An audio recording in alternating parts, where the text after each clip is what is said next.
everybody. Just wanted to give you a short foam roller video to let you know I was thinking about you.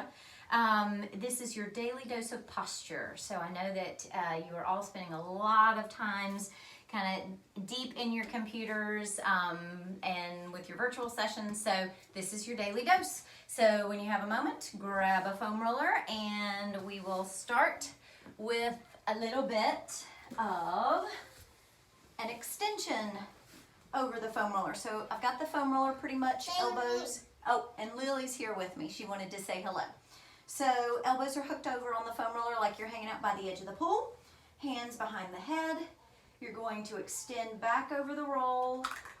As I do this, I want to feel that my chest as well as my upper back and shoulders are open and broad. So my elbows are reaching out to either side of the room. My head is hammocked in my hands, so the neck is tension free. I'm going to come back up, so I'm exhaling to go into spinal flexion, and then I'm going to extend back over the roll. As I extend back, I still want to try to keep my ribs in a pretty good line with my pelvis. And again, just make sure that head is fully supported, fully hammocked. Exhale once again to curl forward. So I'm going to add on to that. What I'm going to ask you to do is to lift your hips into a bridge position. When you lift your hips, you're going to let your head kind of just reach back, kind of like we were doing.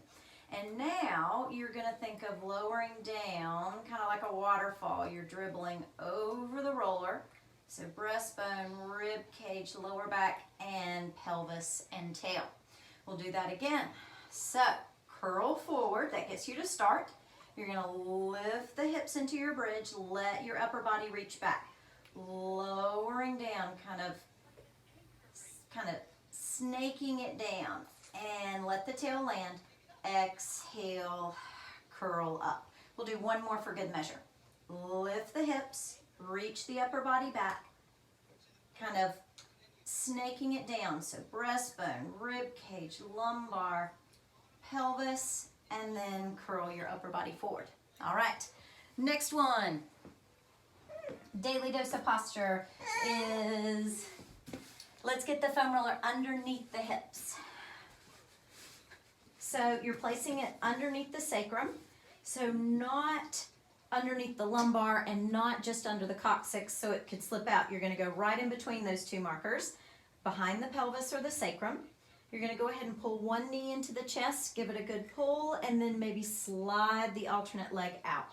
So a great way to open up the front of the hips if you've been doing a lot of sitting at your computer. You want to hold this for maybe a good 45 seconds to a minute. Make sure the leg that you're pulling in, you've got it really good and close to the chest just to kind of offset the pelvis and protect the back. And then we'll switch it out.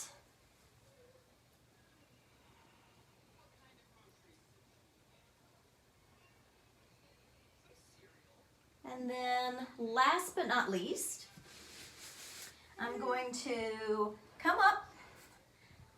I'm going to sit back on my heels into my child's pose. And it's going to look kind of like that latissimus dorsi, that roll out or that reach. But what I'm going to do is place the foam roller underneath my wrists. I've got my chest resting down over my legs. So this is going to protect, again, my lumbar area. But what I want to do is I want to think of reaching or elevating the scapula to reach the foam roller forward, head between the arms. A scapula.